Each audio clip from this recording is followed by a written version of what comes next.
everybody, and welcome to Plaid Stallion's Toy Ventures. I'm Brian, your host. And in this week's episode, we are going to take another voyage into the interchangeable world of the Micronauts. However, this episode will be different in that it will be centered around the Micronauts items specifically not made by Mego Corporation. This episode is all about the companies that licensed the Micronauts brand from Mego Corp after it became a sizable hit in the toy aisle. To give a very brief backstory, the Micronauts were in development at Mego in 1976, but they could not have picked a better year than 1977 to debut, with the popularity of Star Wars sending sci-fi hungry children to toy stores, only to have something of a vacuum. Kenner famously missed that season, but Micronauts were there for you.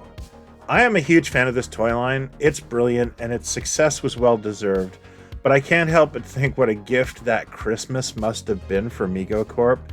With its success in sales and Mego's heavy TV ad schedule, a lot of fellow toy companies sought to license the brand from Mego. Space toys were hot, and Micronauts were a well-known property. Now, the main focus of this video are items I have in my collection, but before we get to those, I'd really like to point out some of the amazing merchandise that has somehow escaped my grasp. Some of it's kind of insane. So let's dig in and explore the Microverse.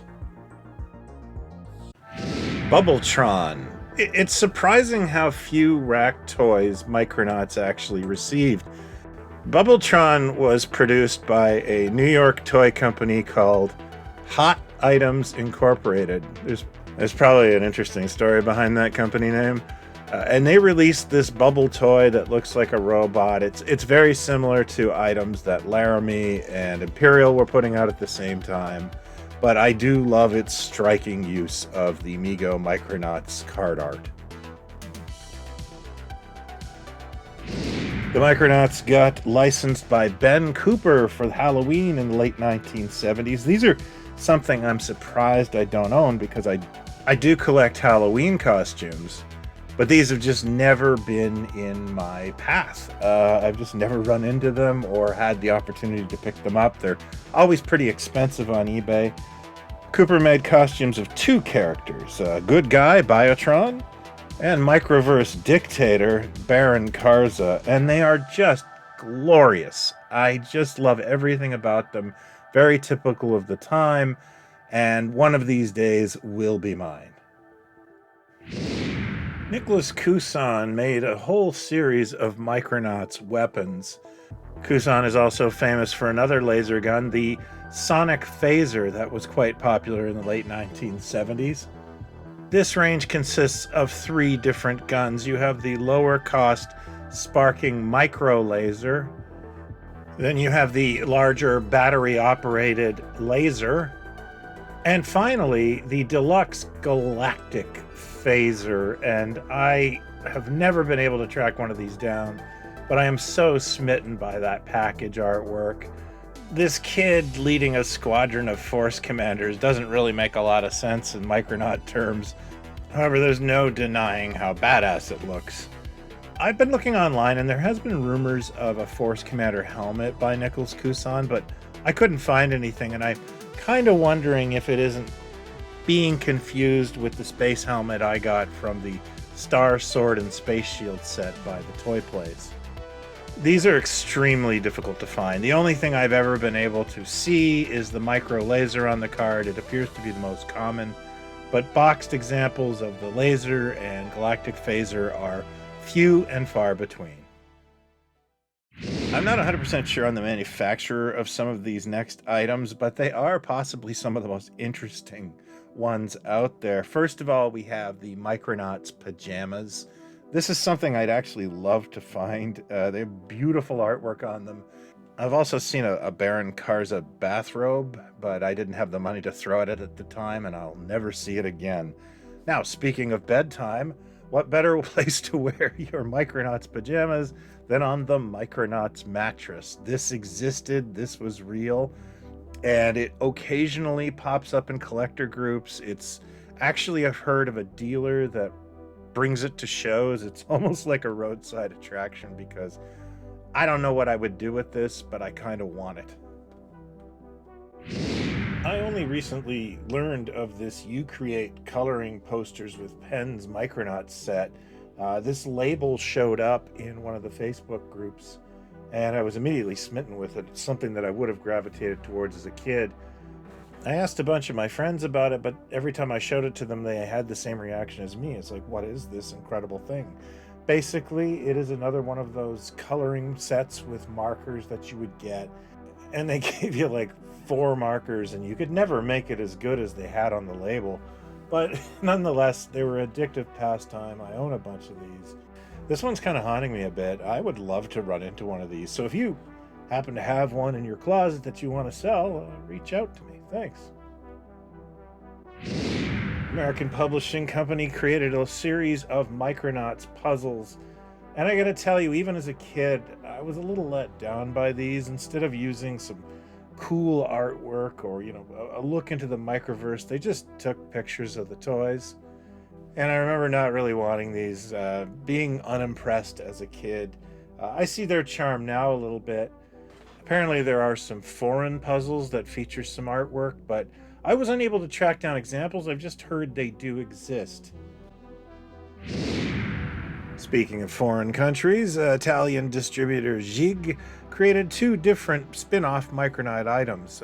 Micronite, which is essentially Silly Putty with, Force Commander on the box, and Micro Timer, an extremely rare LED digital watch, and I believe they came in both Karza and Force Commander styles.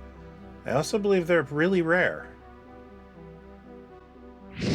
Issue 13 of our magazine, Toy Ventures, is shipping this week, and it features articles on Aquaman toys, Mego's long-lost plans for 1983, and much, much more. You can find the info at the Plaid Stallion shop, and the link is below. Thank you for considering.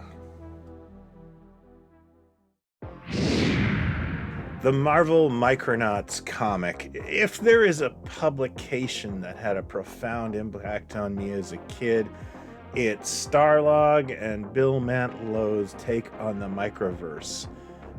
Mantlo famously was the one who instigated this comic, having seen his son playing with the toys, and he did an amazing job of putting it together. This comic didn't speak down.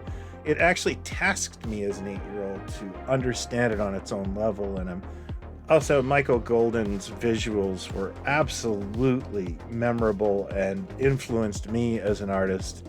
I can't say enough about it, but never meet your idols. I'm not sure if I have a whole set of the comics, but I do have this lovely Whitman 3-pack. I talk about serendipity, one of your favorite comics in one of these really memorable packages that you saw hanging in toy stores and gas stations. I think I paid about $8 for this at the time at a flea market near my house, and I felt like I'd stolen it. And really what I was buying was sentimental value, and I wouldn't sell it for $100. Now we're starting on things I actually do have in my collection, and the Micronauts Colorforms Adventure Set is one of my favorite things in it. I grew up loving Colorforms as a kid. I did not have this particular set, but it didn't seem to matter what set I got a lot of play value out of it. I didn't actually buy this. This was a birthday gift to me from actually Dr. Mego himself. That makes a lot of sense, and he just said, you should have this. And it's in such minty condition that I've never been able to actually play with it. I mean, it just looks so perfect. And I would have had a lot of fun with this as a kid and, as an adult, but I just can't do it. I love the interchangeable nature of this being so embraced. It's loaded with great characters like Force Commander Baron Karza, but Acroyear 2 as well, and what looks to be the Galactic Defender. With Biotron being on the backdrop, and this great set even includes a little time traveler pilot for Biotron. That's attention to detail, and that's quality. This is one of the best Colorform sets I own, and it is one of my favorite Micronaut pieces. The World of the Micronauts board game was created by Milton Bradley Company in 1979. Milton Bradley is definitely a Rolls Royce of board game makers, and they did not phone this in. As a collector, the first thing I noticed is this game is very similar in construction to the playsets that Milton Bradley sold under their Amsco brand for things like Space 1999 and Planet of the Apes. It has that sort of feel. And that's because this set was actually meant to be an honest-to-goodness playset for your Micronauts action figures. It does come with Micronauts game pieces, but it encourages you to use your action figures on the playset. That's what I've done here. You'll notice it's a Super 7 Biotron. That's not because I don't have vintage Micronauts, it's because they're in this case. As much as I love to make videos, I hate opening this case. It's a whole thing. I'm sure some of you can relate. Here's a brief description of the game from Milton Bradley themselves. Baron Karza has invaded the Micronauts world. His evil presence threatens the security of their spaceport, and he must be captured. The intruder control tracks the Baron, and all the Micronauts join in on the chase. The game is designed for use with Mego Micronauts figures, but 1 Baron Karza and 4 Micronaut pawns with plastic stands are included. Basically, you chase each other around on the board, and the variable is done through this intruder command. It'll either make you go backspaces or stay. It's a pretty interesting looking game. I have not played it yet, but I can't get over the attention to detail and how cool and funky this set is. I absolutely adore it. I've been patiently waiting on eBay for like 2 years for one to not start at $100, and I finally found one. I couldn't believe the guy accepted my offer, and here we are. It is perfect, it is great, and it is something I do plan on playing and possibly doing a follow-up video for it. So that is my look at the interchangeable world of Micronauts merchandise. I hope you've enjoyed it. If I've missed something, please let me know, either in the comments or in the Pod Stallions group. I purposely excluded Takara's Microman from this list. There's just too much, and keeping it as Micronauts made it a lot easier. Thank you for watching. If you're new to this, please consider hitting like and subscribe. We do this every week. If you're not new to this, thanks for watching to the end, and please tell a friend. I'll be back in a couple of days with a new video. Until then, be well and talk toys, not other people. Cheers.